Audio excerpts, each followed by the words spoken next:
In the final years of the Roman Republic, long before Augustus wore the crown of empire, there lived a man named Gaius Servilius, born in the dust-choked alleys of Subura, where politics mixed with poverty and ambition festered like wounds on the city's skin.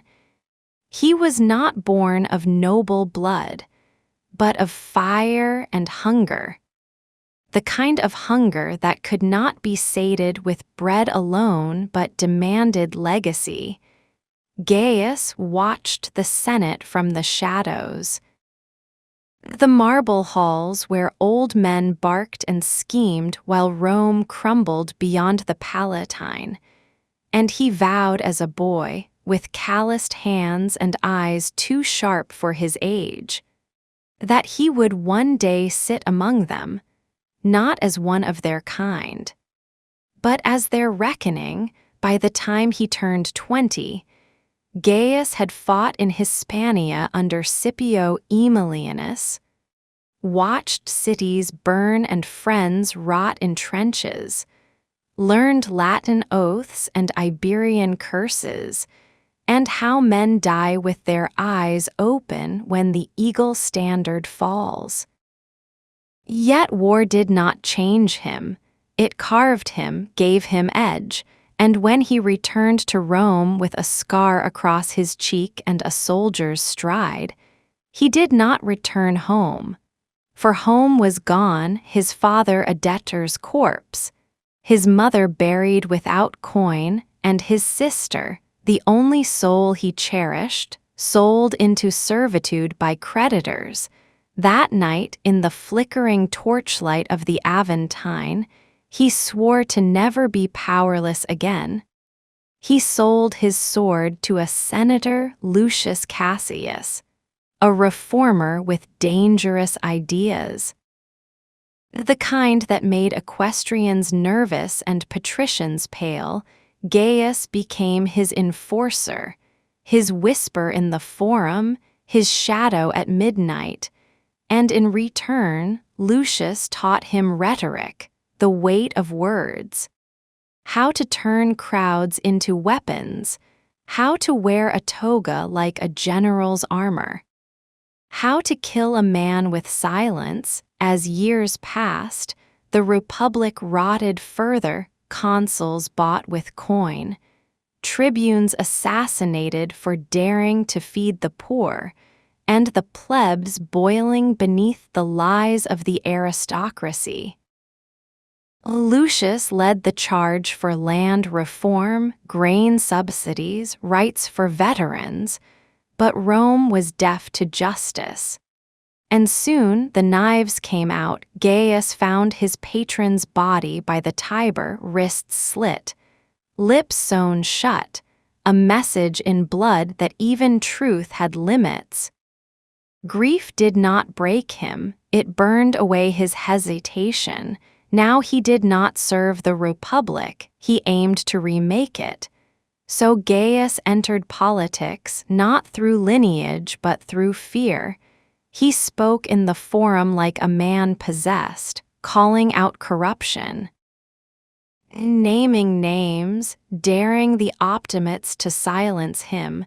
He did not speak for the poor, he screamed for them, and they heard him, bakers, blacksmiths, farmers, veterans. All called him liberator, and the Senate.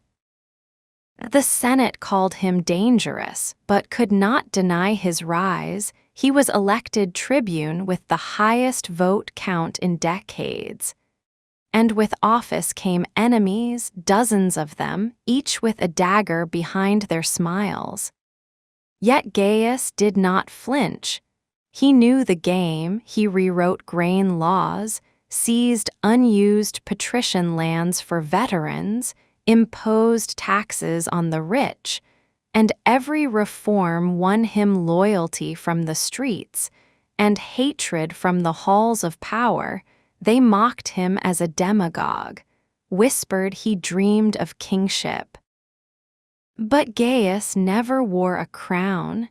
He wore scars, one winter, as snow fell upon the Senate steps, he stood before the Curia and accused 3 consuls of treason, not with evidence, but with truth that needed no parchment. He held up the rotting sandal of a soldier who had died unpaid in Africa, and asked why his widow begged outside a temple. The city wept, the Senate boiled, and a week later, someone sent Gaius a severed pig's head wrapped in senatorial colors. He laughed. Saying pigs had always ruled Rome, soon factions formed, the populars who worshipped him, and the optimates who feared him more than the Gauls ever did. Civil strife neared, and Gaius stood at the heart of it, not as Caesar, not as Sulla, but as something new, a man who had no noble line, no divine claim, only rage and vision. Yet it was not politics that broke him, it was betrayal for his oldest friend Marcus, whom he had saved in Hispania, whom he had raised from slave to senator, was found conspiring with the very men who killed Lucius Cassius. Gaius confronted him in private, offered him escape, mercy, even silence, but Marcus spat in his face and called him a tyrant in disguise. And in that moment, something inside Gaius died, not love, not loyalty, but hope. He had believed change was possible within the Republic. But now, as Rome lit its own fires, he knew better. He gave one final speech in the Forum, not fiery, not grand, but cold and honest. He said Rome was a dying god, feeding on the bones of its own people, that if justice came, it would come not in marble courts, but in blood-soaked streets. The next morning he vanished. Some say he fled east to Parthia. Others say he was murdered by the Senate and buried beneath the foundations of a new temple. But in Subura, they say he became legend. That when Rome truly falls, Gaius Servilius will return, not as a senator, not as a savior, but as judgment itself. But history, like Rome itself, never truly ends. It folds, coils, and waits to strike again. For 5 years after Gaius Servilius vanished, his name became forbidden in the Senate, his likeness erased from murals, his allies exiled or executed. Yet in the taverns of Trastevere and the alley chants of the Aventine, he became a myth. Mothers whispered his name like a prayer, and children carved his initials into market walls.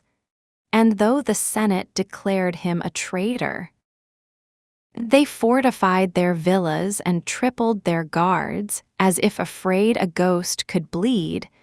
Then came the famine, the Tiber flooded, grain ships never arrived, and the people starved as the nobles feasted.